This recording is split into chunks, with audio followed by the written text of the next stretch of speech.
నమస్తే. నేను చల్లా బాలరాజు మాట్లాడుతున్నా.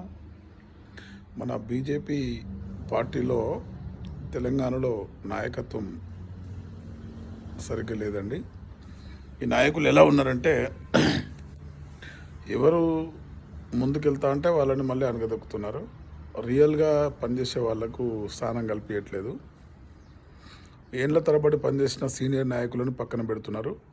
అసలు ఈ సెలక్షన్ కమిటీ అనేదాన్ని పక్కన పెట్టండి. ఫస్ట్ ఈ తెలంగాణలో మన పార్టీ తరఫున వచ్చి సెలక్షన్ చేస్తుంది చూడు, ఈ నాయకుడిని ఈ పదవిలో ఉంచాలి, ఈ నాయకునికి ఈ పదవి ఇవ్వాలని చెప్పే సెలక్షన్ కమిటీ ఉంది కదా, దాన్ని వెంటనే బంద్ చేయండి.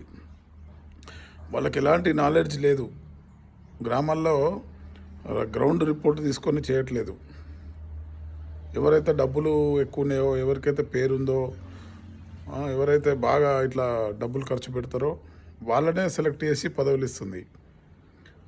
అందుకోసమే ఈ సెలక్షన్ కమిటీని పక్కన పెట్టండి. ఫస్ట్ ఉదాహరణ చెప్తా ఒకటి. నేను ప్రతాప రామకృష్ణ సార్ అని మనకు వేములవాడలో చాలా మోస్ట్ సీనియర్ లీడర్, 40 ఏళ్ళ నుంచి పనిచేస్తుండే ఆయన మన పార్టీలో.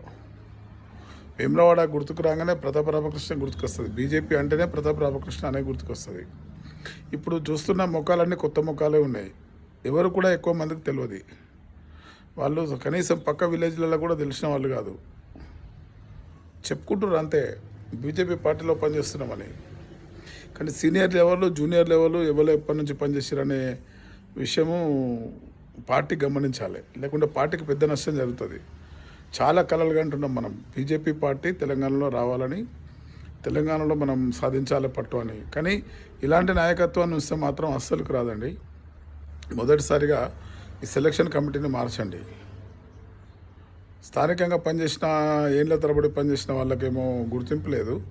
నిన్న మొన్న వచ్చిన వాళ్ళకి పదవులు ఇస్తా అని చెప్పి వీళ్ళు అంటున్నారు. దయచేసి వేములవాడ నియోజకవర్గంలో ప్రతాప రామకృష్ణ గారికి సముచిత స్థానం కల్పించాలి.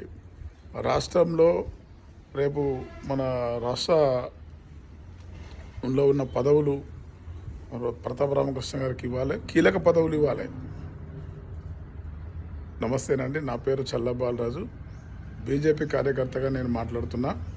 దయచేసి ఈ విషయాన్ని అమిత్ షా గారి దృష్టికి, బండి సంజయ్ గారి దృష్టికి, నడ్డా గారి దృష్టికి, మన ప్రధానమంత్రి మన గౌరవ మోడీ గారి దృష్టికి తీసుకెళ్లాలని నేను కోరుకుంటున్నా.